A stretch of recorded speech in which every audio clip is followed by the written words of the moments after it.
Oasis Audio presents The Friendship Feature, Book 1 in the series The Jessie Files, a Boxcar children book, by Stacia Deutsch, read for you by Aimee Lilly. Chapter 1. Just Jessie? Everything was on schedule. As I headed across the backyard, I even had a second to pause and admire the sign of my newfound freedom, a perfectly angled 8.5 by 11 rectangle made of repurposed plywood. Just Jessie, 10 a.m. to 12 p.m. every Saturday. At first, I'd been worried about the idea. After all, ever since the day my brothers, sister, and I came to live with our grandfather, the old boxcar in our backyard had been our family hangout. For a short time, it had also been our home. That was before grandfather found us and brought us to live with him. But things were different now. School had just started back up, and I was in 7th grade, which meant I was already halfway through middle school and even more than halfway to college. It was time to finally have some space for myself. I'd come to our big family meeting ready to defend my decision. I'd made a presentation board that had a big 12 on top to remind everyone that I was practically a teenager. Pictures and graphs represented all the things that I was planning for the upcoming year: coursework, extracurriculars, sports, social life, and the estimated time I would need per week for each of them. But the meeting ended up only lasting about 3 minutes, and 2 of those were spent cleaning up after my 6-year-old brother Benny, who spilled orange juice all over my desk. Basically, after I said what I wanted, everyone agreed right away, and they spent the rest of the afternoon helping me make my sign. Sometimes I forget that my family is pretty awesome about stuff like this. The clock said 9:59. In less than 60 seconds, I'd officially have the boxcar all to myself. I took one last look at the sign, the symbol of my independence, and slid open the door. The familiar squeak and clatter were music to my ears. "If we're going to hang out back here, you've got to get that thing oiled," my best friend, Charla Gray, said as she came into the yard through the back gate. She was early. I had planned to have a little time in the boxcar before my Just Jessie time turned into Jessie and Charla together time. But honestly, I wasn't even a little disappointed at the change of plans.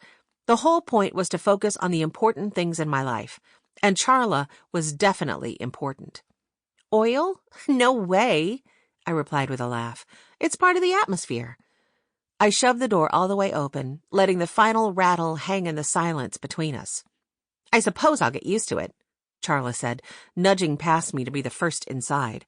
"Even if I still think it's crazy that you have a literal boxcar in your backyard."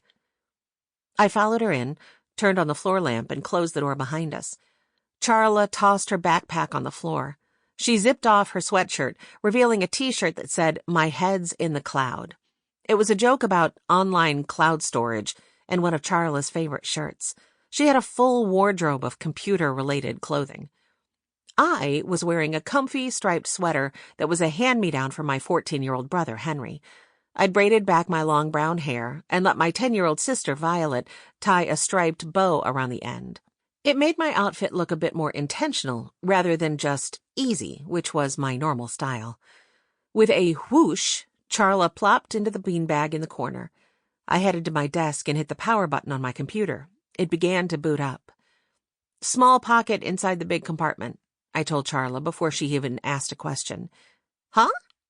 Charla looped her backpack strap over her foot and dragged it across the floor to her. The zipper clicked softly as she opened the big compartment. "Ah, yep, there it is."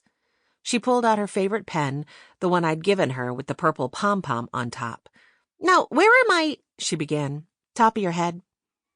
Charla had gotten her first ever pair of glasses the week before. She was supposed to wear them all the time, but so far she only mostly put them on when she was using a computer, which, come to think of it, was pretty much all the time anyway. She reached up and found her new glasses twisted in her thick, dark curls.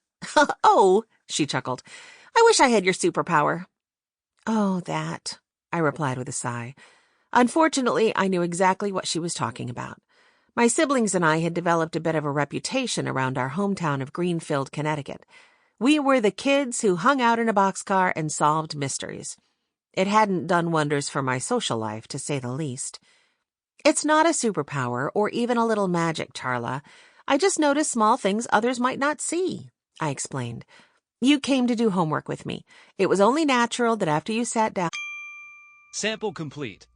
Ready to continue?